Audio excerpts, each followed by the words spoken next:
ಇನ್ನು Glasgow Commonwealth ಗೇಮ್ಸ್ನಲ್ಲಿ ಭಾರತದ ಸಾಧನೆಯನ್ನ ನಾವು ನೋಡೋದಾದ್ರೆ ನಿನ್ನೆ ಒಂದೇ ದಿನ 8 ಚಿನ್ನದ ಪದಕವನ್ನ ಭಾರತೀಯರು ಗೆದ್ದಿದ್ದಾರೆ. ಬಾಕ್ಸಿಂಗ್ ವಿಭಾಗದಲ್ಲಿ ಭಾರತ ಚಿನ್ನದ ಬೇಟೆಯಾಡಿದೆ. ಬಾಕ್ಸಿಂಗ್ನಲ್ಲೇ 7 ಬಂಗಾರದ ಪದಕಗಳನ್ನ ಬೇಟೆಯಾಡಿದೆ.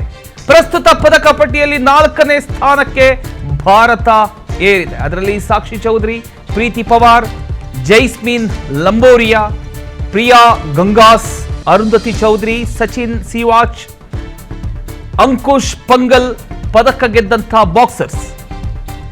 ಎಫ್ ಡಿಸ್ಕಸ್ ಥ್ರೋನಲ್ಲಿ ಚಿನ್ನ ಗೆದ್ದ ಸೋಮನ್ ರಾಣಾ ಚಿನ್ನ ಪದಕಕ್ಕೆ ಪ್ಯಾರಾ ಅಥ್ಲೀಟ್ ಸೋಮನ್ ಮುತ್ತಿಟ್ಟಿದ್ದಾರೆ. ಗ್ಲಾಸ್ಗೋ ಕಾಮನ್ವೆಲ್ತ್ ಗೇಮ್ಸ್ನಲ್ಲಿ ಈಗ ಭಾರತದ ಸಾಧನೆ ಇದಾಗಿದೆ.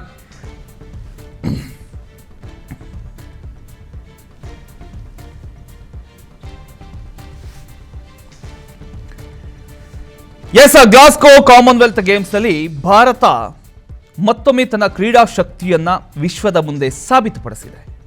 ಅದರಲ್ಲೂ ನಿನ್ನೆ ಒಂದೇ ದಿನ ಭಾರತೀಯ ಕ್ರೀಡಾಪಟುಗಳು ಪದಕಗಳ ಮಳೆಯನ್ನೇ ಸುರಿಸಿದ್ದಾರೆ. ದೇಶದ ಕೀರ್ತಿಯನ್ನ ಮತ್ತಷ್ಟು ಎತ್ತರಕ್ಕೆ ತೆಗೆದುಕೊಂಡು ಹೋಗಿದ್ದಾರೆ.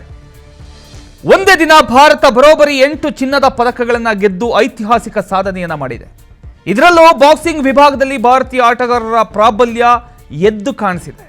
7 ಬಂಗಾರದ ಪದಕಗಳು ಭಾರತದ ಪಾಲಾಗಿದೆ. ರಿಂಗ್ನಲ್ಲಿ ಎದುರಾಳಿಗಳನ್ನ ಮಣಿಸಿದ ಭಾರತೀಯ ಬಾಕ್ಸರ್ಗಳು ಆತ್ಮವಿಶ್ವಾಸ, ಕಠಿಣ ಪರಿಶ್ರಮ ಹಾಗೂ ಅದ್ಭುತ ಆಟದ ಮೂಲಕ ದೇಶದ ತ್ರಿವರ್ಣ ಧ್ವಜವನ್ನ ಹೆಮ್ಮೆಯಿಂದ ಹಾರಿಸಿದ್ದಾರೆ.